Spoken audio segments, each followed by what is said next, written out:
Hey y'all, welcome to Gadfly, the podcast about third parties, fringe candidates, and just generally weird American electoral history. I'm Dusty Wilson. And I'm Boona. You're so right. You're right. Do we need to do it again? Oh my God, we don't. I don't have a good Halloween pun that goes with my name, and believe me, I've thought for decades. It's one of my favorite you've had all the holidays. time. Yeah, it's Heathen Christmas. It's the best time of the year. It truly is. Yeah, shout out to Goth Prom. Yeah, oh yeah. So I mean, we'll figure it out for next year, but Boona O'Leary is way too good. Yeah, but so we're talking about our good friend Huey Long, and I gotta keep this intro short because for this next part, Huey's about to speed run the rest of his political career. So the last time we left off Huey, he'd beaten out all the old regulars of Louisiana, had become governor by margins unexpected by most, except for maybe him, and then goes on to have a very easy general election win, becomes governor, and like I said, he's about to speed run his entire tenure of governor. So let's just hit it. Yeah. So to give you an idea of where we are in the timeline, it is January 1928. Huey has just won the Democratic primary, but despite winning, Huey realized that it's only the beginning of the fight. So he clearly has the people of Louisiana on his side, but the old regulars still had a firm control on the inner workings and decision-making of the party. And if Huey was going to get anything done, he needed to exert control even before he got sat in the governor's mansion. And he'd get his first opportunity a month after the primary. 1928 also happened to be a presidential election year, which meant states had to send a slate of delegates to the National Convention in Houston, where they would pick the presidential and vice presidential nominees. And so the way that these things typically went is you would get the city bosses and the parish bosses, and whoever was governor at the time, they'd all come together for a state convention, kind of go into a back room, smoke a few cigars, drink some bourbon, make a list of people they liked, send that out to the convention, and then anyone who kind of cared would vote on it. But it was pretty much a surefire guarantee that they were going to get their supporters as delegates for the national convention. I'm also mapping just like the general vibe of America at that time as similar to 2004, where it's like housing's just going to go up. We're just going to keep making money. I'm drinking gin and loving jazz. Point. Yeah. Only for us, that'd be like, I don't know, Four Loko and new metal. 100%. Yes. Yeah. Wait, no, it's probably Three Olive Sherry and new metal, but either which way, it's a light Coke problem. Maybe. Yeah, just a Sousson Coke. God damn it. So Huey knew there were only really two ways that things could go if he just sat back. Either the entire process would just kind of get a little chaotic and there'd be a lot of horse trading and dealing going on where all the old regulars and some of the people kind of associated with them would trade for power, and then they would figure out the delegates from there. Or the old regulars would just steamroll the whole thing and really seize on power just a month after Huey won. So Huey had to figure out a third option. And so what he did is he contacted a lawyer friend of his named Harvey G. Fields. And the two got to work doing a deep dive into the methods and processes used by past conventions. And it turns out they actually didn't have to study for very long. As we've said before, the Louisiana Constitution is one of the most bugfuck documents in all of American history. It is. Isn't that every state constitution, though? Louisiana's worse. It's just like, you know how most states are like, let's make that into a law. Louisiana's like, no, put it in the Constitution. And so it just ends up being this contradictory mess of nonsense. Amazing. So, for example, when Huey and Harvey looked into the state constitution, what they found is that for conventions, whether it's Republicans or Democrats, the Constitution didn't require them to have a convention. It only gave the rules of what to do if you have a convention. Wow, that's a loophole. So what they figured out was it gave just enough leeway that if they could just change the minds of the committee members, they could then change the rule on how delegates are selected and then just steamroll the whole process without anyone knowing. First, you get the delegate. You're not wrong. Oh my God, you're not wrong. Then you get the women. Then you get the power. Look, I will say this. Huey, for as bad as he was at education, he is phenomenal at planning. Like long-term plans, he nails perfectly. I feel like this is a quintessential street smarts versus book smart 100%. situation. Yeah. Like it's getting to the point, it's like, yeah, college would have probably been a waste on you, especially Baptist school. You would have been a terrible preacher. Like there's nowhere to go but up from, hey, I have a church. Who are you going to hustle? God? Exactly, yeah. Come on. There's no Protestant Pope. That's what makes him different. Yeah. The pair discovered that in the Constitution, it is the convention that gets to pick the delegates. So yeah, they're going to go in there, hustle the people in the convention that they can, and then from there, they're going to see what they can do. So by the time that the convention comes around on February 18th, Huey and Harvey had been able to sway the majority of the committee. The moment the convention opened, one of his allies called for a change in rules on how the committee decides on delegates. It immediately passed, and then they instituted a list of delegates without Robert Ewing, who owned all those newspapers, and made him the national committeeman. Also, Huey's a delegate. It passed just as quickly as they introduced it, and the convention was brought to an end. Oh. Jared Sanders. Really, sorry, go ahead. It's like, this isn't a victimless crime either. Like, I'm thinking about the arena owners, people who make straw hats. We brought in banners. snacks. There was a whole cottage industry that they just destroyed. Yeah, they took a meeting and turned it into an email. You know what? And for that, they deserve a statue. Right. I'll be honest. Right. There is that side to it. So not everyone was happy about this. In the audience was Jared Sanders, who you might remember as the guy that got into an elevator fight with Huey. During these few minutes of chaos, he descends into a confused rage. And Huey responded to this by saying, quote, "No music ever sounded one half so refreshing as the conservatives' whines and groans. They say they were steamrolled. I think that is true. The only reason that roller didn't pass over more of them was because there were no more in the way." Damn. Yeah. That's a lot of salt in the ground. Look, you get into a weird slap fight in an elevator, you're gonna do some mean shit. So the quick resolution then allowed Huey to focus on the issue of consolidating power in the state legislature. So despite Huey winning so handily, the candidates that he endorsed on his own ticket didn't fare so well. He was able to win a couple state row offices, and those included Lieutenant Governor, where Brick Shithouse Paul Sear ended up winning that, and Treasurer H.B. Connor. But aside from that, they didn't get anyone. Within the House, Huey got 18 of his people in, which did not come close to giving him a majority in the 100-seat House. And in the Senate, he got 9 out of 39. And if this held, then Huey wouldn't be able to get a single one of his campaign promises passed and would fall straight into the pit that multiple progressive winners prior had found themselves in. But lucky for Huey, the odds weren't as bad as the numbers would lead one to believe. So his outward supporters pretty low, but also the number of people who were hardcore old regular anti-Long people were about equal. And so in the middle, you had all of these people who were just kind of waiting to see what happened. And it's a really good place to be, because what Huey started to do is he sent out a couple people to see if he could change those people's minds. In particular, he sent OK Allen and Harley Bozeman, who had just won seats in the House and the Senate respectively, to try to win over the middle ground. And between January and May, they worked with the in-betweeners and began swaying people by offering seats on various committees, being able to sit at the head of these committees, but also seeing, hey, do you maybe want a second job in the Huey Long administration? This was something called double dipping, where you could get an easy job working in the administration as like assistant to the Highway Commission Committee on Cones and Signs. And, you can get a nice extra paycheck. It's not going to take you much time. You can still do all your job as a state representative. You just get, a little extra. And it's maybe another pension. Why not? 2 pensions. What is back up the first pension? Oh my God. I'm so mad.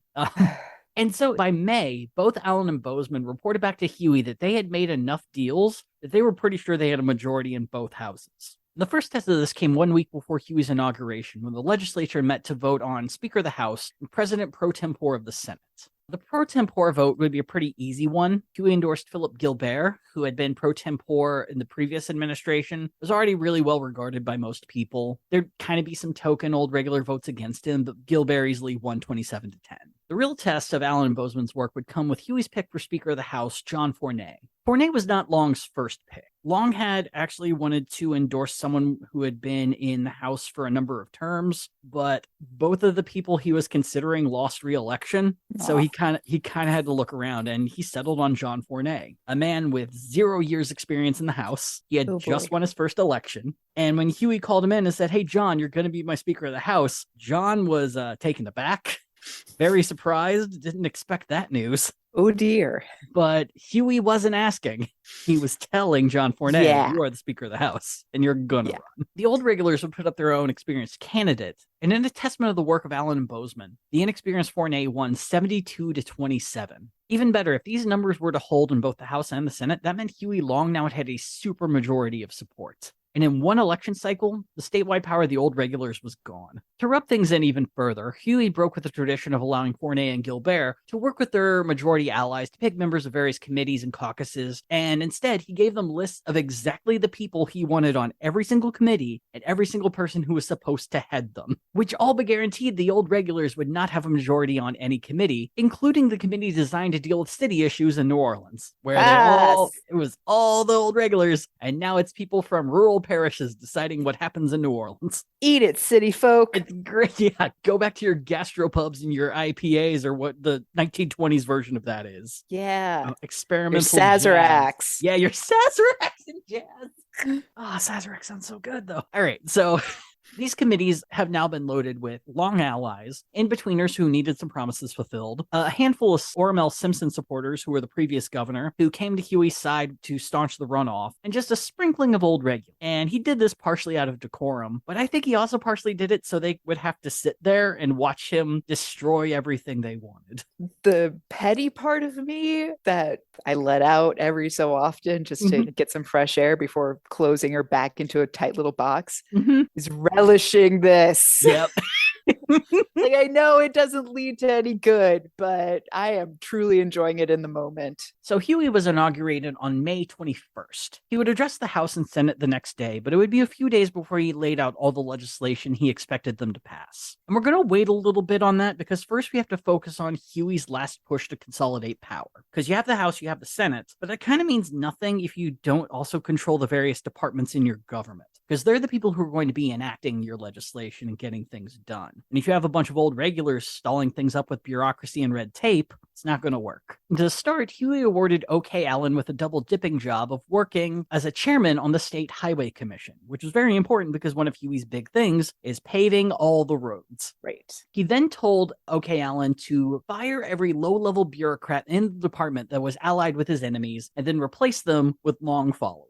Wow. He was given some guardrails for this, though. He was told you are not to fire anyone who is an engineer and anyone whose position requires institutional knowledge or long years of study. Oh, that's smart. So he's like, I actually want to get this done. Exactly. It's not just that I'm a petty, small-minded individual looking to amass power. Yeah, he would do this actually with a lot of departments that weren't key to his main talking points. His whole thing is like, I want to keep the state running. And I think he also just didn't know enough people to do that, but I don't think anyone does. But by estimates, the turnover would result in 1/3 of the government being Long associates, which in the grand scheme of things isn't as corrupt as it could be. Definitely not. So after the Highway Commission, Huey set his sights on the Board of Health and the Conservation Commission. Both had been run by long-term chairman Dr. Oscar Dowling and Dr. Valentine K. Iron. And both had kind of grown into the opinion that we've both been here for long enough. The job is ours. We've earned it. No one can tell us to leave. And if anyone does, they can fuck themselves. Iron in particular, there had been an attempt to push him out by Ormel Simpson, and he was able to defy this and stay within his job. Ooh. Like, Huey was less interested. He initially started with the cordial thing where he sends them a letter saying, it would greatly please me if you were to resign your position so I may replace you with someone who I feel will do my bidding, if you will. And both said no. Now, Huey did have a second option on this. The way that it's written, that he could replace them in 1932. And there's nothing they could do about that. But Huey wanted to do that now. We needed 1932 now. So once again, he dives into the state constitution to try to find another loophole. And he finds it because the state constitution is like, yeah, these positions should exist. However, we don't state how long those terms should be for. Oh my God. The length of the terms was decided by the legislature. So Huey wrote up a new bill, and all of a sudden, the final year that Dowling and Iron could serve went from 1932 to 1928. Wow. And it passed overwhelmingly. Wow. So neither of these men were really willing to step down, but Dr. Dowling in particular, who was leading the Board of Health, decided he was going to be the first one to fight of the two. He had the support of State Attorney General Percy Saint, and Dowling sued Huey, claiming that his new bill was unconstitutional and that he would not leave office until the matter was settled.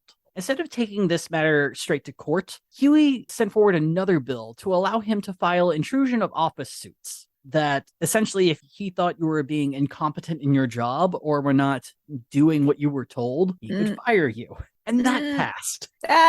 And then he countersued Dowling for not leaving his office. The issue would take about 6 months to settle, but all it took was the state Supreme Court noting that, the state constitution doesn't define term lengths, so that's not, what he wrote is not unconstitutional. And Dowling had to leave office. Wow. Iron would be told the same in November of 1929, which is really for the best because he was being such a curmudgeon about it. Huey sent a company of National Guardsmen to just kind of sit outside his office, just waiting for the signal to throw him out physically. Just to intimidate him? I mean, I don't know if they were like outside his office, like outside of his door, but they were like in the next building, just like waiting to get the go ahead. Okay. Oh, geez. Okay. But the court decision ended up getting settled before that happened, and he left office, and all is said and done. Huey's final big move to bring the state government underfoot came with the Board of Administrators for Charity Hospital in New Orleans. The hospital was founded in 1936 and was the primary location of care for the poor of the city and received a boatload of funding from the state. The state had also attempted to keep the hospital from becoming a political tool by ensuring that only 2 of the 5-member board could be replaced each gubernatorial term. And for Huey, that just won't do. I want a majority, and I want it now. He would try to pass the same bill that he did for the Board of Health and Conservation Committee, but the legislature was a little less keen to allow him to do this because it's the charity hospital. It's supposed to be non-political, and they did not pass the bill this time. So Huey had to go to trustworthy Plan B and just look into shit. The Constitution wasn't going to help him on this one, but what he did find is that 2 of the members of the board had overstayed their welcome. I'm assuming it was in 1926, but Ormel Simpson had the chance to either retain or bring on 2 new board members, as is his right as a governor. And it seems like he just forgot to do either. And the 2 members of the board are like, well, I'm not gonna question this. I mean, he might put on new people, so I'll just take the check and stay. And when Huey found this out, he immediately removed both of them from the board in 1928.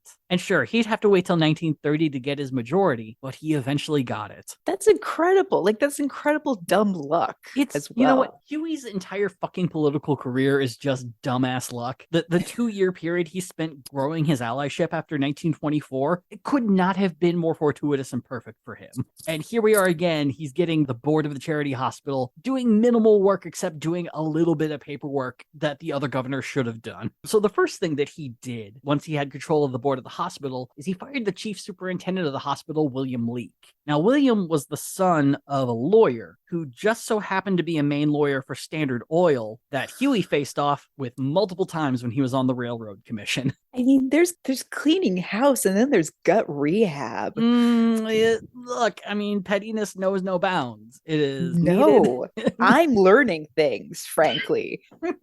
Oh, yeah, and we will get more petty because, Huey is very much the type of person that is just like, oh, it's not just you who's my enemy. I will branch out to distant family to destroy you. Yeah, this is Godfather 2 level, like, intensity. Yeah, it's, I don't know if you've seen Harley Quinn, but it's the whole thing that Queen of Fables says, you gotta end the bloodline. Otherwise, someone's always coming after you. So you gotta end the bloodline. Huey is just like the Taken meme over and over again. I have a set of skills that includes reading the Constitution and other reading. Exactly. I will find you and I will not let you have this job. My reading comprehension will destroy you. So after this, Huey had a very easy time turning the rest of the departments as he wished. But even the followers he used to fill the roles didn't have a blank check to do whatever. One of the things that he required of pretty much everyone that he put into a position was that he would give them a letter of resignation, have them sign it, and leave the date blank. Oh my God. 2 reasons behind this. One is good. One, I'm kind of impressed from a roundabout sort of way. So Huey, when he was putting a lot of his allies into these positions, they were people that he was not 100% sure they could do the job well. And he wanted to have a chance to be able to revoke this position if they were not good at what they did. And for some people, he was just like taking a risk. He liked their gumption. He liked their attitude. And he's like, I think you can do this, but I want to have some insurance in case you suck. And in a number of situations, he would just return the letter of resignation to these people once they prove their worth. Oh, okay. Yeah, but of course there is the other one where he just wanted an easy way to fire people. Yeah. It's literally what it is. There is the other thing of wanting to just be able to easily fire people, because some folks, once they get a little bit of power and are connected with a guy in power, start to get a little big for their britches. They start to kind of grow outside their power. They start to try to be kingmakers of their own. And as we learned with Huey's law partnerships, you should not go above Junior, and you will not. Honestly, so much of this is reading like Robert De Niro headline Scorsese film. Like it's Right? just Like De Niro, like a little younger De Niro could have been an incredible Huey Long. And Huey, unlike some other demagogues we know of, did not have a problem with firing people, especially relatives of his political enemies. Because once in power, he ensured that any direct, distant, or in-law family of his enemies that held a government position, no matter how big or small, would be immediately fired if he was crossed. He would also use this as a bargaining chip, telling representatives and senators that unless they were to, quote, get right with Huey's plans, that he was going to fire every ounce of family that they had. you're not even going to work the 7-Eleven down the street. You'll never work in this town again. You know, and for a system where nepotism was so big, it's a lot of work to be able to like sort that out. Yeah, you need genealogies plural. Oh, but forgive me, I completely forgot about the old regulars and them still trying really hard to beat Huey at least once in 1928. So on June 26th through 28th in 1928, the Democratic National Convention was being held in Houston, and the long-selected delegates were train-bound to the city. Huey chose to stay behind to deal with legislative issues and had his constitutional study buddy Harvey Fields to be his point man.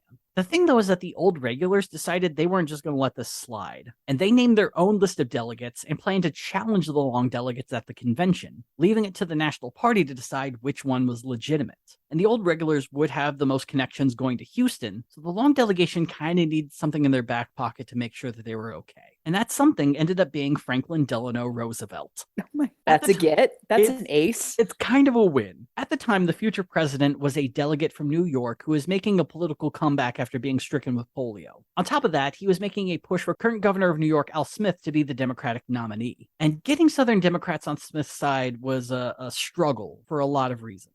He's a metropolitan Yankee, he wants to end prohibition, but worst of all, he is a Catholic. Yeah. So Franklin just kind of needed to rustle up all the Southern support he could get. FDR talked to Harvey on the train and made a deal that the long delegation promised to vote for Smith, that he could make sure that they were chosen as the official Louisiana Democrats. Harvey passed this offer along to Huey and said, you know, it's probably not a bad idea to get on the good side of someone who might be president in a few months. To which Huey said, quote, I don't care about that. I just want the Huey Long delegation seated. You tell them to vote for Smith. I don't give a fuck about some president. I'm fucking governor of Louisiana. I don't need no fucking favors, man. Now you get in there and you do stuff for me. You don't do shit for him. You do it for me. Take favors. I give favors. Yes. So both delegations made their case to the Credentials Committee, who overwhelmingly chose the long delegation. One reason is like, yeah, you followed the rules of your convention and won. So yeah. But the other is that the Credentials Committee were mostly made of New Yorkers. And so it was very easy to let them know, like, these guys are voting for Al Smith. Let them the fuck in. And the long delegation kept their promise and voted for Smith, who ended up winning the nomination in the first round of voting and was our first Catholic nominee ever. Hey. It did not go well. No. But on the upside, Herbert Hoover gets to get blamed for the Depression and not Al Smith. Hey. I mean, I feel bad for conspiracy theorists because I'm sure they would have had a goddamn time if Al Smith was there when the Depression hit. Oh, I mean, papacy connections just write themselves. Yeah, the whole cottage industry died in one election. Oh. I don't know why we're sad about it, but yeah. Aw. So many pamphlets. But look, all this backroom politicking is fun and games, but it doesn't mean shit if you can't pass bills. And on the third day in office, Huey would tell the legislature that he expected them to pass 4 key campaign promises. Bring natural gas to New Orleans, pave all roads and highways in the state, get free school books to every single kid in the state, and get oil companies to pay more in taxes. For these bills, Huey would also employ a highly unusual tactic, in that he would act as his own floor leader and drum up votes in person. So I want you to imagine how weird this is. Picture the infrastructure bill. Everyone's in the House debating it, and suddenly Joe Biden kicks in the door and starts raising votes and telling everyone to get excited, and is just taking up a lot of space and attention. Anytime there's a voice vote, Joe Biden is yelling yay or nay, which would be highly illegal. Sure. But anything to shut up Kevin McCarthy, man. But this is what Huey's doing. He is inserting himself into a process that he doesn't really have any legal right to be in. When people are calling He'll for votes, find the right, Dusty. like in voice votes, he is voting. He is not legally allowed to vote on these issues. And yet here he fucking is. Huey, put down both your hands. It's 2 votes, right? To say the least, this break in decorum ruffled plenty of feather. To this, Huey would say, quote, "I'd rather violate every one of the damn conventions and see my bills pass than to sit back in my office all nice and proper and watch them die." So no fucking around. First up is bring natural gas to New Orleans. The reason this has kind of been a thing is that throughout the 1920s, private companies built natural gas pipelines across the state. And by 1927, privately made natural gas lines were right outside of New Orleans. And all it would take is just a little bit of an extension to bring cheaper gas power to the city. Governors had been promising for years to extend the lines in New Orleans, but to do this, they had to get the approval of 2 other groups, the New Orleans City Council and the New Orleans Public Service Incorporation, or NOPC, as I'm going to call it from here on out. NOPC supplied all the gas and electricity to the city and also handled the city's streetcar system, which kind of makes sense because it's an electrical system, so you might as well. They used artificial gas and resisted the switch to natural. They claimed that building the pipes would be too expensive. And I think part of it is that, yeah, you have to expend a lot of cost to build the natural gas, but you have to charge less for it. It's nowhere near as expensive as artificial gas, so it's going to be harder to recoup your losses if you end up committing to this. So they're just going to keep doing artificial gas until forced. So you might say that the streetcar's desire is to stick with what they... Stop it. Go now. Take your Pulitzer and go. But the other argument that they made is that, New Orleans is a tropical climate and people aren't really going to be using gas power for much. What are you going to do? Turn on your heater in New Orleans? I think not. And people are going to be buying less and less of this cheap gas. We're going to go broke. Thank you very much. We're done. And the city council responded to this by just deferring to them. They didn't really know anything about it, and they've just been deferring to them for a decade, so why stop? So this had been enough for governors to just drop the topic and let things stay the same. But not for Huey. Huey would shock them all by having one of his allies introduce a trio of bills into the state Senate to not just bring natural gas to the city, but to also provide $50 million in bonds to buy NOPC and make them a government-owned entity. And I might stress before this, NOPC is a private company. Ooh, it's not national, but like state-owned. Yep, state-owned fucking utilities, motherfucker. Oh, the dream. So Huey also dictated what the price was going to be for the gas when it went there. Hell yeah, he's going to. He said it is going to be 90 cents per 1,000 cubic feet, and there would be a monthly meter charge of about 25 cents. And the citizens of New Orleans were paying $1.35 per 1,000 cubic square feet for the artificial gas. To an even greater shock, the bills passed the Senate in a week. No debate, no committee, just introduced and immediately passed.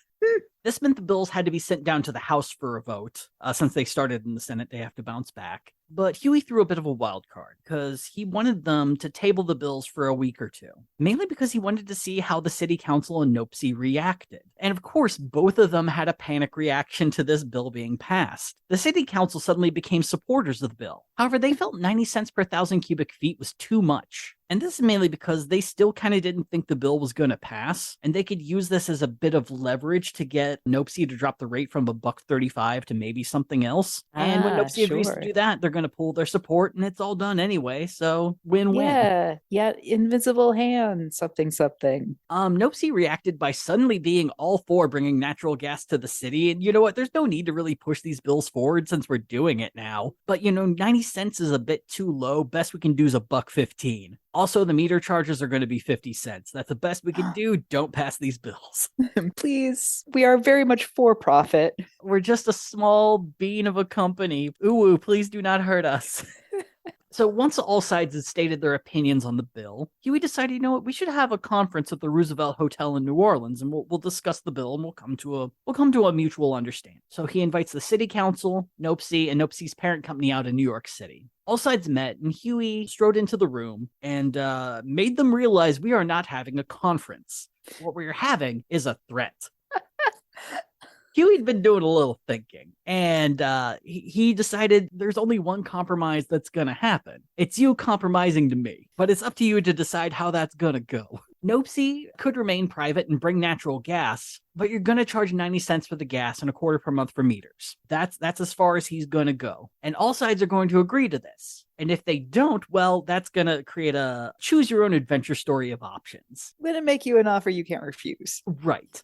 So if Nopesy says no to the deal and the city says yes, then Huey's going to push the bill through and force Nopesy into being bought out and become a state-owned company. If the company says yes and the city says no, then he's going to kill the bills and remove any leverage the city council has against Nopesy whatsoever in the future. Yikes. And yeah, the city council will forever be known as the people who now have to make you pay $1.35 for gas. I mean, yeah, those ads write themselves. And if both say no, then he's going to pass the bills, introduce a new bill to create a state gas commission, and have that department grant natural gas franchises to any city in the state, effectively pricing out Nopesy from all their other locations and running them out of business while blocking out any future power the city council has in those decisions. As Huey says, quote, "A deck has 52 cards, and I hold all 52 of them and can shuffle and deal as I please." He then looked at his watch and said, "You have until tomorrow," and left the room, got on a train to Baton Rouge, and just let him stew. God. So many of these little excerpts from the mind of Huey Long would make really great yearbook quotes for edgelords. Oh my God. I was thinking like inspirational wood quotes. Yeah, just like a deck is 52 cards. Where was this when AIM was still around? Oh my God. Yeah. Oh my God. Hey, do you need a red flag as to whether or not you should date someone? Here you go. So Nopesy sends a message immediately to Baton Rouge saying, no, we're not fucking doing this. The city council contacted all the people they knew in the legislature, but when they realized they weren't going to be able to sway anyone, they're like, okay, we'll do that, leaving Huey to go forward with passing the bills and buying out Nopesy. The thing, though, is Huey did not want to do this. It was not his main plan because $50 million is a wild amount of money. In today's money, that would have been $867 million, which is money Louisiana did not fucking have. And especially in a bond system where you're having like people buy into a bond, which is in a number of months or years, you're guaranteed an interest on that. So people are paying for the $50 million, so you're going to have to pay more than $50 million to get those settled. Or you end up in legal consequences. And so much could go wrong economically if things went sideways on this deal. So Huey entered one last ultimatum to slow things down. He wanted the city council to pass an ordinance stating that the rate, no matter what, is going to be 90 cents. And if they refuse this, then any committee meeting to discuss the bill would be canceled. The council was furious, essentially stating that they already made a promise, but we kind of don't want to be boxed in if things change. And at the first committee meeting at the State House, they called Huey's bluff. He raged up and down the aisle and then finally said, cancel it. We're not doing it today. The committee member, who apparently was a bit hard of hearing, was very furious when people told him what was actually going on, and he tried to call the meeting into order, to which Huey just kept screaming. He's like, it's done, then loudly called to everyone who was in a ruckus, blame me, Huey Long, and then just left the room. And the meeting was canceled. The very next day, the council passed a motion accepting a 90-cent rate. But since it's not an ordinance, Huey refused this and canceled the meetings once again, which ended up working out because before the council could respond with a new half-assed attempt, Nopesy contacted him and said they have changed their minds. And yes, we're good on the 90-cent rate. And true to his word, Huey killed the bills, and New Orleans finally got natural gas at a rate that he thought was just and fair. Wow. Yeah. So initially people in New Orleans were kind of pissed because it was, it's 90 cents per square foot and then 25 cents a month. And so it's, they're just like, we're paying $1.15. That's only like 20 cents cheaper, but natural gas burns more efficiently. So they were saving about 40% each month just based on how much they were burning in general. So oh shit. Okay. It took a bit, but I mean, he got it. He got it when no one had been able to succeed. Now, roads, we got to pave a lot of them. Throughout the 1920s, the state of Louisiana roads were a national laughingstock, thoroughly embarrassing. And by the time Huey entered office, the Highway Commission found that out of all of Louisiana's thousands of miles of roads, 31 miles were concrete, 65 miles were asphalt, and the thousands of remainder were either gravel or dirt. And the commission only had about 24 extra miles that were currently under construction. And this had been thanks to Mr. Elevator Fight himself, Jared Sanders. In 1921, when the issue of paved roads grew too big to ignore, when it quit being just like auto gyro playboys running around and running over people, it's now like, hey, we can use this to transport stuff, and the common family can use this now. Cars are here. Yeah, it's not a fad. Yeah. Sell your train stocks, do it quick. Yeah. And so the state kind of was forced into building out the roads. And the common idea of what you should do is like, yeah, we should issue a bond to build these things out and then pay it back as time goes on. But Jared Sanders made a point that we've never used a bond for highway matters, and we never should. We already have a gas tax. We'll just keep using that. And he felt so strongly about it and had the support behind him that they put it in the state constitution that you could not have a bond order for highway issues. It's a bad constitution. This feels about as well written as the Bible. I'm just going to say it. Yeah, it really screams 8th grade paper when you're just trying to pad out the length. So the state is only using license and gas taxes to pave the roads. And since the Highway Commission had so little to work with, when a contract invariably went over cost, they had no way to pay. And this led to abandoned projects and tons of outstanding debt. Ooh. Also, the department was full of corruption, and just flat out stealing money was very common for a while. Yeah. When Huey checked out the department's books, he found multiple overdrawn bank accounts and a contractual debt of $5 million, or $86.7 million in today's money. Holy cow. So for Huey to fix this, he would have to revoke a constitutional amendment, which meant his new amendment to issue bonds for highway work would need to pass both the House and the Senate by 2/3 of a vote. And this still wouldn't even pass the bill. It still would have to become an official ballot measure for the next election, and would need to get more than 50% of the public vote, and then it could be a new constitutional amendment. It's too long. It's too many steps. So how did he do it, Dusty? So he splits things up a little bit. He's not going to take too big of a bite to go. First, he created a bill that requested a bond of $30 million under the condition that the amendment was passed. The way he put it was, $30 million isn't going to fix every road, but it's enough to get things started and to give people a taste of what good roads could be so that they want more.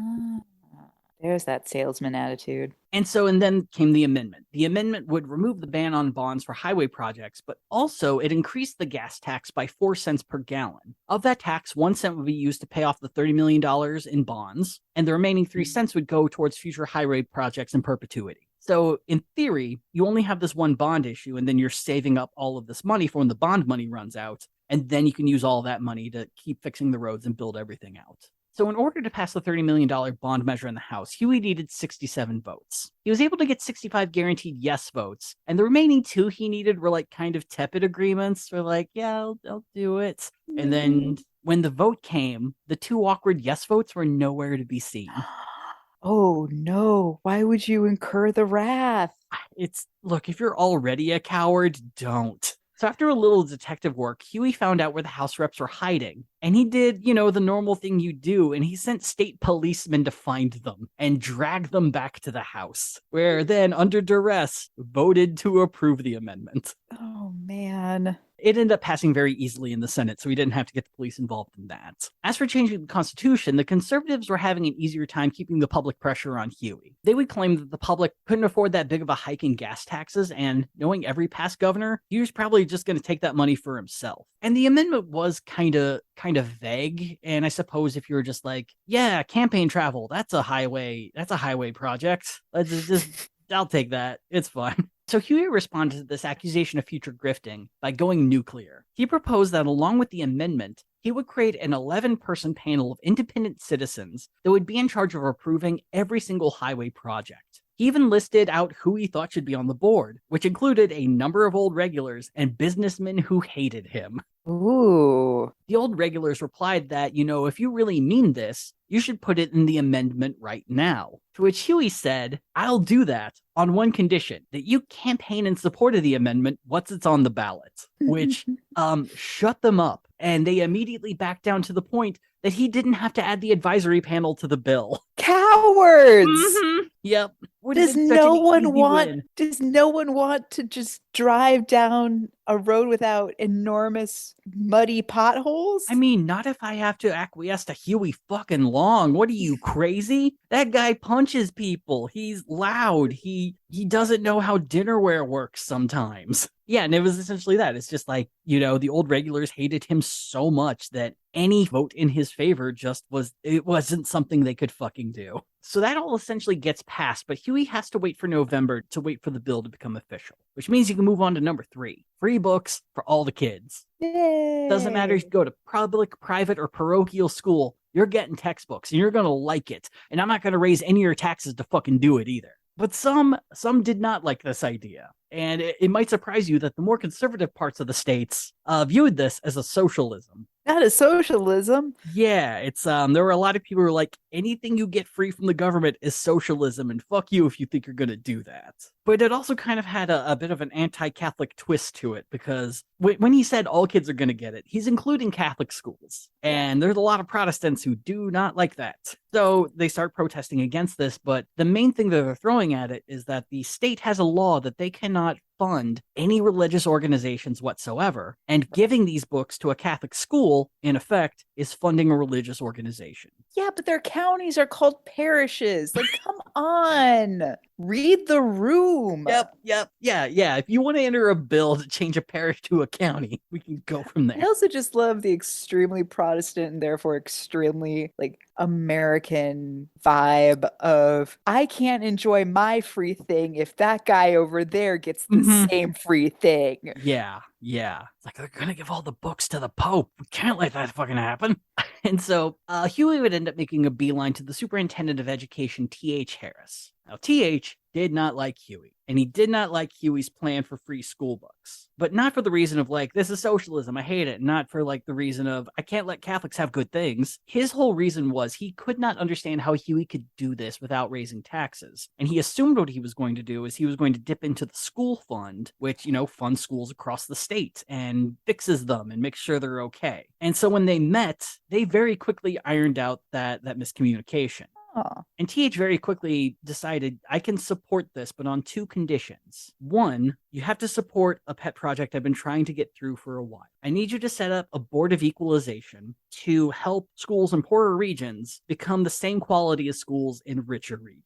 Nice, yeah. Which is some Huey Long shit. That is something he can get behind immediately. But number 2, you cannot take any money from the school fund. I beg of you.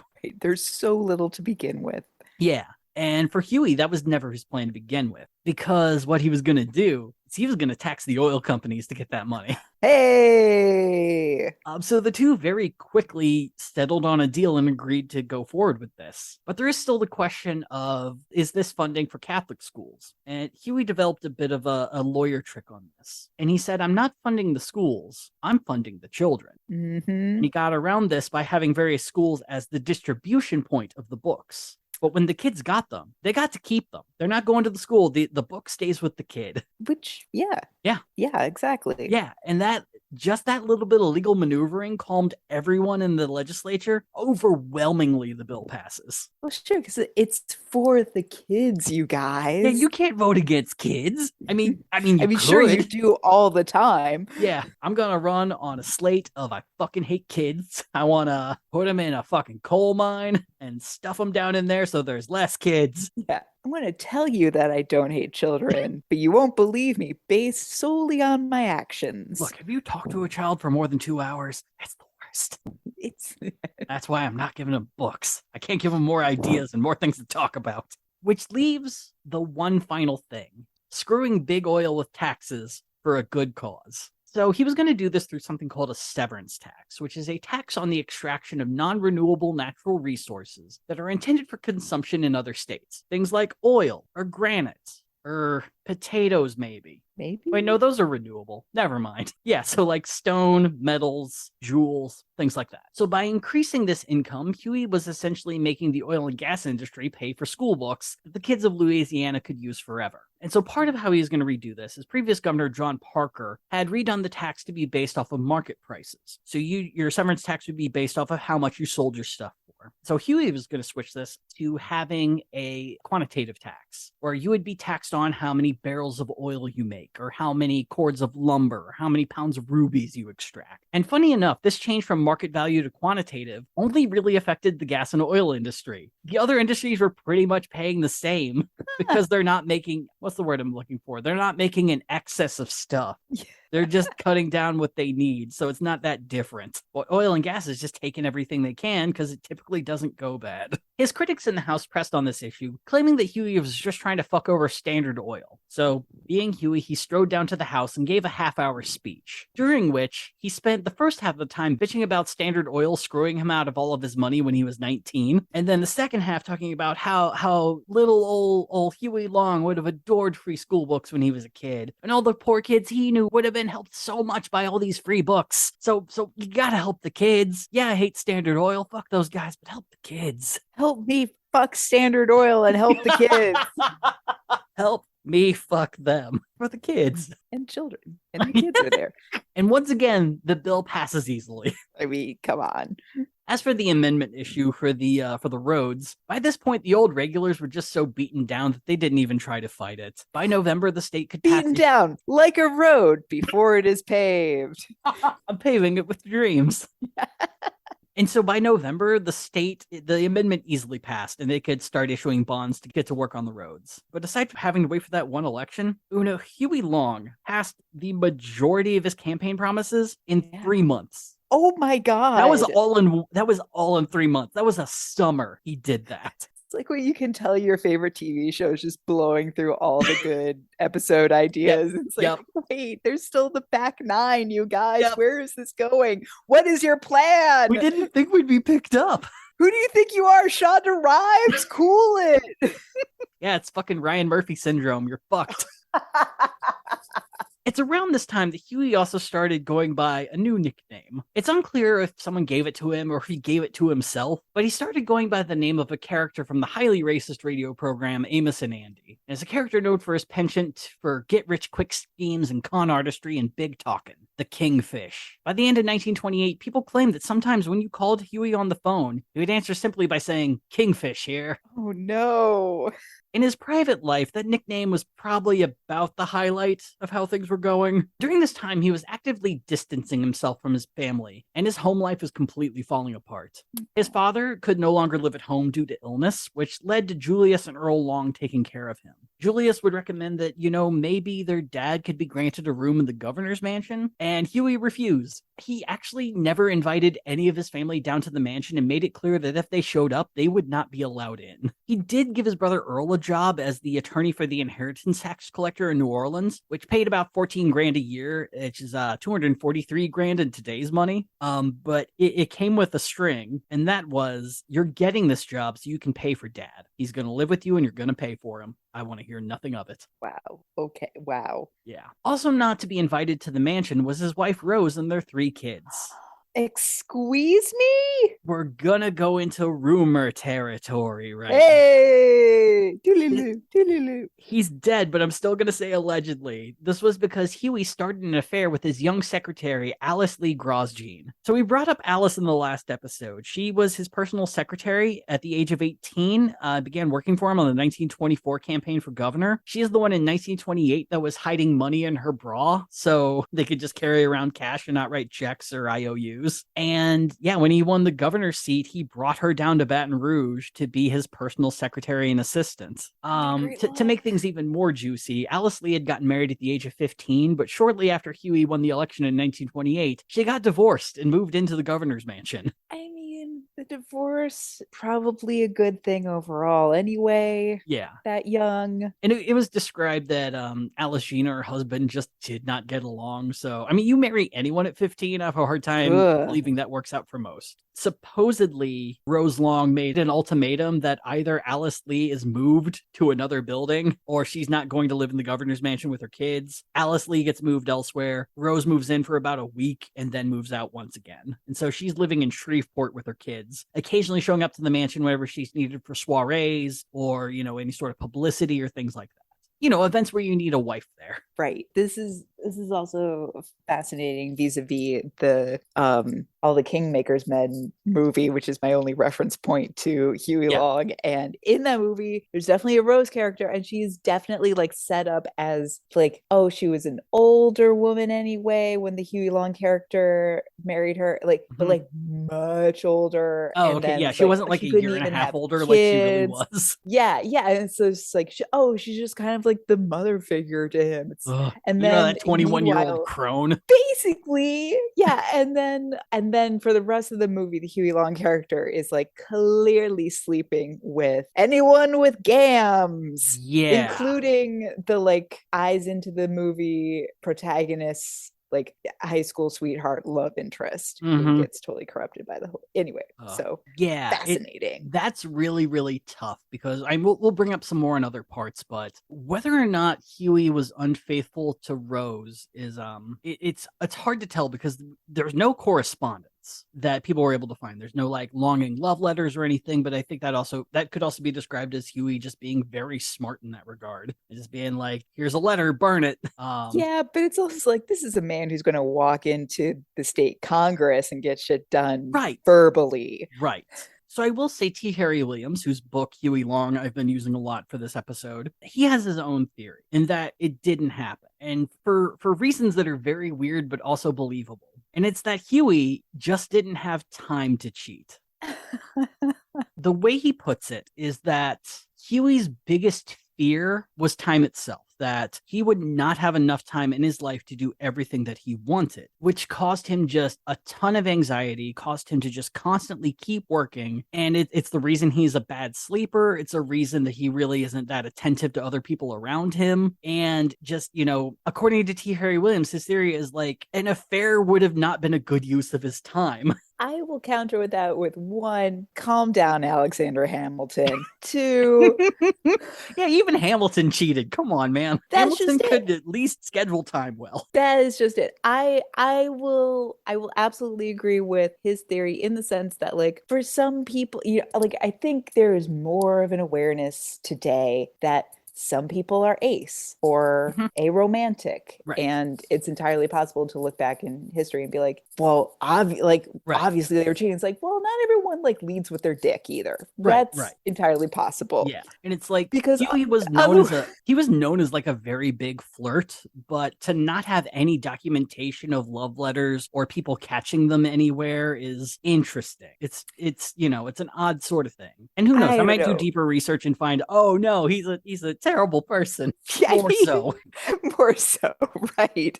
I think it's like I will not swallow the argument that like, oh, he was just too busy. It's like, no, sir. Cheaters make time. You Yeah. can find time. Hate to tell you, sweetheart, it's never dame o'clock around here. Broke my favorite glass telling that joke. God damn it. Was No. not worth it. Dame o'clock is a D plus joke. So another reason why Rose was not living at the governor's mansion is that Huey was not very good to the kids. And it's kind of a night and day sort of thing with him. Rose would note that there were times where when he was calm enough, he liked hanging out with kids, helping them play. There was like a Christmas where she talked about him playing with the electric trains they'd just gotten, but they're also loud. And with as nervous and anxious as Huey already was, especially during the day when he's trying to get work done, very often whenever the kids would be too loud, he would lose it and blow up at the kids. Rose was the only person that anyone could note who could actually calm him down, that she just had this quiet tone of voice that could bring him back to earth and help him settle. But he could never truly relax and never allow any moment to pass also without making it political. And so imagine that relationship. You're trying to play pool, and all of a sudden he's talking about how much he hates Jared Sanders. It's understandable, but Yeah, I can totally see this as like affair or not, Rose just being like, fuck this. Here's how this marriage is going down. Right, We are going to right. leave peacefully elsewhere. If you need a +1 for political reasons, you will reach out to my secretary. Right. It's fully reasonable why she was like, I do not deserve to be a part of this. Yeah. But even in those moments, he was rarely there for his family. And before long, Rose knew that for her sake and the children's, and even kind of for Huey's in a bit, they just couldn't be around Huey for the rest of his gubernatorial career. It also didn't help that he was back to barely sleeping whatsoever. At most, he got about 4 hours of sleep a night. He would wake up off and on to write down ideas. His brain just really wouldn't shut down, and he kept a pen and paper next to him and believed that he had his best ideas when he was trying to go to sleep. Ugh. He also refused to use a pillow, believing that use of a pillow makes one hunchbacked. Sir, the Egyptians use pillows. Like, this is... Nope, Huey's got to figure it out. I know what causes hunchbacks, and it's pillows. I do appreciate that he's truly the inverse Mike Lindell. Fuck pillows. I like progressive populism, and I hate pillows. Yeah. And I love drinking, and I hate cocaine. So with his family life crumbling, his anxiety peaking, and his sleep deprivation at an all-time high, now's the perfect time for some old-fashioned paranoia. Hey! Huey created a private security force for himself that he called the Guards. As he put it, quote, "I'm a cinch for getting shot." And he would joke with people regularly that Chicago gangsters were planning to kill him. But the more he pissed off the old regulars and wealthy elite, the more he actually assumed that they were going to come and kill him with a bullet if they couldn't beat him in the legislature. He would eventually get a whole team of men to protect him, including Louis Jones, who you might remember as the cop who punched one of his hecklers during a campaign stop in 1928. I mean, that is who you want on your side. I mean, I'll also bring this up. Imagine it's a Trump rally, one of the ones where there's a heckler, and a heckler gets punched by someone, and Trump's like, "I have a job for you." You're leading the secret security. Right, yeah. Do you want a job in my Secret Service? It's not a good look. It's even worse when you realize that Louis was probably one of the more violent of the guards that Huey hired. Yeah, he punched someone. Well, he will again, because once when Huey was getting a coffee at a hotel, he and Louis overheard a guy at a table talking about how much he hated Long. Didn't know Huey was there, just, doing some coffee shop bullshitting. And so the two walk up to this guy they did not know. The man looked up, went pale as a sheet, and Louis punched him in the face so hard he was knocked out. No! Later that night, Huey would go up to Louis and beg him, quote, "Don't say anything about it. He thinks I hit him." First of all, that this duo is Huey and Louis. Yeah, it's not great. It's not It's real great. bad. But yeah, it's like you got a former cop just punching people who are expressing their opinions Yes. in public in Baton Rouge, a city that already isn't 100% Huey. It's So in not great democracy. It's not. It's red flags. It's pinafore flags all over the place. And they're spelling out run. If 1928 was Huey's year of success, 1929 would be his year of madness. Good year to go mad. You know what? You're not wrong. So he would kick off the year by stating he could no longer live at the governor's mansion and that the state should tear it down and build him a new one to his liking. A bunker, perhaps. I need to keep the wealthy elites out. Well, to make it funnier, I should bring up where the governor's mansion was located. It was located in one of the richest districts in Baton Rouge, surrounded by the sorts of people that say you moved into the neighborhood. "Oh, you have that much money? I guess we'll see if we accept you or not. We will put you through a bunch of clandestine tests, and if we like you, we'll invite you for cucumber sandwich and cribbage. And if not, we will disdain you forever in your poorly built home." And that's where they put the governor's mansion. Amazing. New money. So Huey's already surrounded by people who he thinks will kill him. Yeah. The thing, though, is Huey really hadn't been living at the mansion for a while. He was actually renting a fourth-floor suite at the Heidelberg Hotel, which is one of the two big luxury hotels in Baton Rouge. And when asked by the press about the mansion, he would claim that it was full of rats and clocks, and there's rats in the clocks, and they all make noise all night, and I can't get any sleep, so I gotta stay at the hotel. The thing, though, is while the clock rats were probably made up, the building should have been condemned by the time that he showed up. Oh, no. In 1928, a group of carpenters were sent to make some repairs, but after doing a little bit of plaster removal, they went to Huey and they said, "Hey, termites are everywhere. Any repairs we do are going to be a waste of time. So we're going to go." So Huey went straight to the Board of Liquidation and told them what had happened. And they agreed, yes, that sounds terrible. But first, let's get a second opinion. And they got a housing inspector from the city. He showed up and he found that, yes, there's a lot of termites here. But what I think you should do is just gut the whole house and renovate instead of being torn down. Okay. Which means one thing. the Board of Liquidation now has to go searching for pricing. They got to start taking bids from termite exterminators and various construction folks. And every termite extermination group they sent in could not really agree on a price. None of them were really willing to do it because you have to be able to ensure that the entire building's going to stay, if that's where you're going with. And none of them could make the commitment that they could kill enough termites to save the building. Because it was that bad. They didn't want to be legally liable for this. Yeah. And so for the entire year, nothing got done because they couldn't get anyone in there to even get a basic price on fixing things. And Huey, he was very patient about this. And really, it kind of sounds like another good reason for Rose not wanting to live there, let alone the kids. Truly. Also, the roof is leaking. The walls are falling apart. Oh, it's one of those things. Yeah. Yeah, it's a money pit at this point. So in January 1921, Huey went before the board again, asking for $150,000 to tear down the building and build a new mansion. And they unanimously approved. But first, Huey has to get consent from the state legislature. And the old regulars are so fucking happy about this because they hadn't been able to beat him all year. But we could at least force him to live in a termite home for a bit longer. We could stall this process. We can hold things up for as long as we can, just to fuck with him a little bit. And Huey did not appreciate this. So one day, Huey called the warden of the state penitentiary and requested that he bring some inmates down to the governor's mansion. It's estimated that between 30 to 100 men showed up, and Huey led them straight to the governor's mansion through, might I add, a neighborhood of old money. Mm-hmm. And as the well-to-do of Baton Rouge looked on in horror, Huey ordered the inmates to demolish the entire mansion. It was down to rubble by the end of the day. Oh, shit. So now, I guess you guys got to start to build a new mansion. Yeah. Or I could keep bringing the incarcerated over across your gardenias. Right. Yeah. And so doing this is more than Huey just being impatient. For a lot of the old guard Democrats, the House represented let's say Southern gentility. It was a representation of pre-Reconstruction South. It was the sort of like old memories that we just can't let go. Yeah. And honestly, appropriate that was being eaten from within and the roof was caving in. Yeah. And a lot of them were like, previous governors have lived here when there were termites. What, are you suddenly too good for this place? Huey Long, of all people's, too good for a shelter.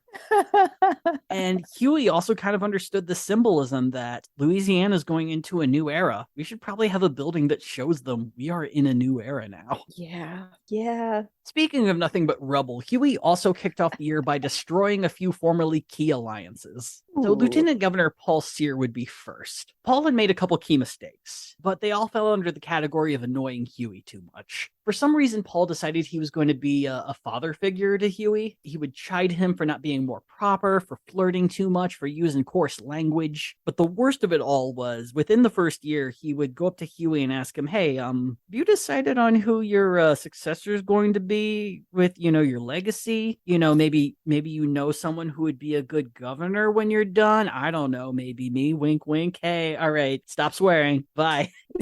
and Huey's like, there is no other but me. I look in the mirror and I see who will come after me. Yeah, when I'm gone, there's no governor. It's just me. And so Huey was very eager to cut bait with Paul Sear. And it happened with a murder. So Huey didn't murder Paul. I'll stop that here. Okay. But so Paul's from the southwest of Louisiana, and there had been a very weird murder that happened. There was a very well-to-do doctor from a noble family. He had a mistress, young, beautiful woman, and suddenly the husband of this young, beautiful woman was found dead in the swamp with iron tied to his body to try to keep him down. Oh no, the alligators.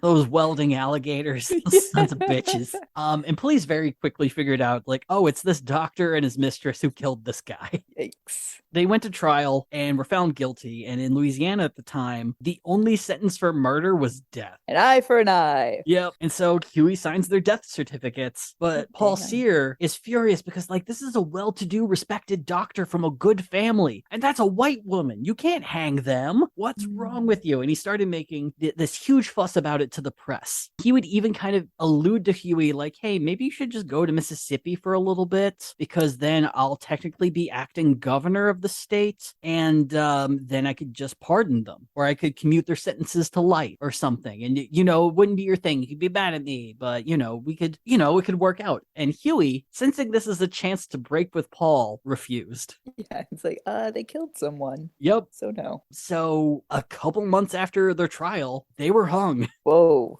And Sear refused to talk to Huey ever again. And Huey was like, thank God. Yeah. 2 birds, 1 stone. Hey. Oh my God. Yeah. There was one moment where people noted that Paul Sear was sitting near Huey, and he grumbled that, like, I swear if I could just take him to the woods, only one of us would come out. Oh my God. Yeah, it did. But hey, you wanted a break, you got it. Next on the chopping block was John Sullivan, who was the leader of the new regulars. John had pissed off Huey the night he won the Democratic primary, because John had assumed that Huey was just faking all this progressive shit and all this populism. And so the second they won, John Sullivan walked up to Huey with a proposal. Huey would get $250,000 if he just allowed a number of bridges that he wanted to be free to be tolled. And, it's a great deal. You're going to get a lot of money. And you know what? I'm really glad you won. Huey would later state to the press, it takes more than $250,000 to buy Huey Long. So it's good to know the base, I guess. Right, yeah, so that's the floor. Okay. Yeah. So from that moment on, he and John Sullivan were not getting along. But one of John Sullivan's best friends was Robert Ewing, the newspaper guy. And after that moment happened, Huey had told Robert Ewing, we got to cut bait with Sullivan. And Ewing agreed in the moment, but even after that talk, they were still real buddy-buddy the entire time. So he's starting to not like Ewing that much either. Ewing also made the mistake viewing himself as sort of, as T. Harry Williams put it, as the prime minister of Louisiana. That, Huey's a young kid. I'm an old statesman. I know everything. And Huey, before doing anything, should talk to me about everything. And it was creating a bit of friction between the two during this time. The ultimate break between these folks would end up happening during the summer of 1928 and continue on into 1929. City leaders in New Orleans had been begging Huey to do something about the lawlessness outside the city limits, due to a couple of towns, St. Bernard and Jefferson, just allowing illegal gambling to happen out in the blue and have no consequences whatsoever. Hey, it's, maritime law, whatever. Huey gave them one warning and said, you need to shut this down or you're going to face consequences. They didn't. And so Huey... You're saying they fucked around? Oh, they found out when 300 National Guardsmen showed up in the towns and proceeded to break the gambling equipment, burn buildings, and confiscate all the money they could find, which was then placed in the state treasury. Hey! Then in November, a group of National Guardsmen returned to Jefferson and did the exact same thing all over again. And the great thing about this is that Huey didn't have to get search warrants to do this. He didn't have to work with police. He just had a direct contact with the National Guard, with a friend of his, that he could just make the order and just circumvent, the law. So there would be some cheers of this decisive action. Even some old regulars were really excited that Huey was doing this. The biggest condemnation would come from Attorney General Percy Saint, who outright accused Long of tyranny and illegally circumventing the law. Now, this would be pretty bad, but it did work in making Robert Ewing break from Huey. Ewing was particularly mad about the raids and finding out that a number of women had been forcefully searched. And Robert Ewing was very much a genteel Southern white knight of sorts, where it's just like any sort of transgression placed upon a woman would just drive him fucking nuts. Understandably, but that's just... Yeah. And so in his newspapers, he's now suddenly going against Huey and talking about how this is tyranny and we shouldn't be standing for it. But to make matters worse behind the scenes, Huey's mistake is he didn't tell Ewing about this. He made this decision on his own, and Ewing was more pissed that he was cut out of the process than anything. Yeah. You gotta kiss the ring, Huey. So despite this outward fury, Huey sent another detachment of guardsmen to St. Bernard and Jefferson in February 1929, and Ewing had enough. He began running stories against Huey in his newspapers, and Huey took this as a chance to tell everyone that Ewing was an ally of known gambler John Sullivan, and clearly gamblers and criminals were the kind of people he preferred to associate with. In 2 months, he had severed the dead weight from him and sent on a message that being my ally at one time doesn't matter. You need to be my ally always, or you'll find yourself in the shadows. Going into March, Huey was about as strong in power as he could get. But the problem with cutting away allies is that it kind of makes others on your side nervous, which in turn emboldens your enemies. they start thinking, hey, maybe things are falling apart. Maybe we actually have a chance to knock this guy out. And on March 18th, 1929, Huey would begin a special session of the legislature. Within 6 days, they were going to pass a law that gave individuals and companies a pathway to regain erroneously paid taxes. They were going to revise inheritance taxes to help pay for the paving of roads. But there was also mentioned a vague phrase, quote, one or two other matters.